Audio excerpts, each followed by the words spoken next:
Alors aujourd'hui, on a une question de Betty qui demande est-ce qu'il y a une connaissance au-delà du mental? Alors le mental, donc ce sont toutes les pensées en fait, qui regroupent aussi toutes nos connaissances, toutes nos lectures, tout notre conditionnement du passé, qu'est-ce que nos parents nous ont enseigné, qu'est-ce que notre culture nous a enseigné. Et si vous voulez, on accumule une connaissance euh, mentale. Est-ce qu'il y a une connaissance au-delà du mental? Oui, évidemment. Cette connaissance au-delà du mental, c'est la connaissance du cœur. Alors pourquoi le cœur? Eh bien, en fait, si vous voulez, votre être, dans son ensemble, il a 6 corps subtils. Donc, il y a votre corps physique, la couche matérielle, il y a le corps énergétique, votre énergie, votre vitalité, ce que les Chinois appellent le qi, l'énergie vitale, le prana. Ensuite, vous avez votre couche émotionnelle, vos émotions, c'est l'énergie en mouvement. Ensuite, vous avez le corps mental, donc votre champ, votre corps où circulent les pensées.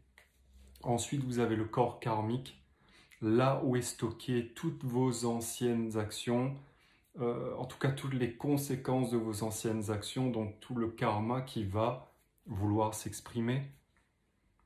Et puis, vous avez le corps spirituel. Le corps spirituel, c'est véritablement votre conscience individuelle, mais qu'on pourrait appeler aussi votre âme. Et l'âme, elle siège non pas dans votre tête comme le mental, elle siège dans votre cœur. Alors pas le cœur qui bat, le cœur énergétique.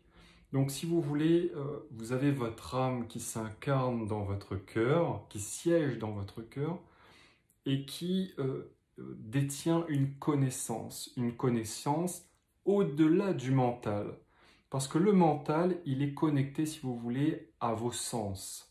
Donc à vos 5 sens, donc les yeux, la peau, le toucher, l'ouïe, etc., le goût. Et il va, si vous voulez, prendre les informations qu'il peut percevoir. Donc ce que le cerveau peut percevoir avec les 5 sens. Donc le mental reste très concret dans son analyse. Il se base sur ce qu'il voit, ce qu'il a entendu, ce qu'il a lu, ce qu'il a goûté. Donc c'est une connaissance superficielle. Et au-delà de cette connaissance superficielle du mental, donc au-delà du monde perceptible par vos 5 sens et donc votre cerveau, il y a la connaissance de l'âme. L'âme, le cœur, qui peut percevoir au-delà des 5 sens.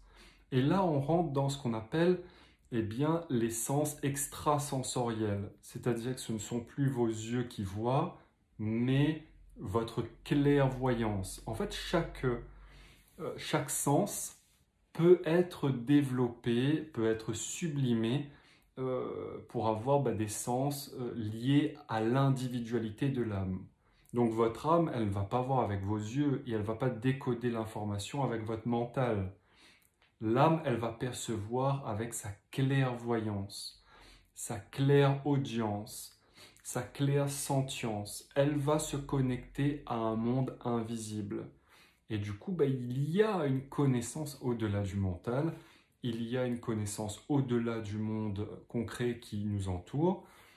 Et pour vous y connecter, il suffit tout simplement, non pas d'aller plus haut, mais de descendre un peu plus bas au niveau de votre cœur.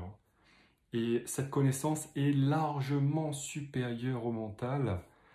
Et franchement, j'aurais tellement aimé que mes parents m'enseignent ça quand j'étais enfant. J'aurais tellement aimé qu'ils m'expliquent que, s'il te plaît, Loris, retiens une seule chose dans la vie.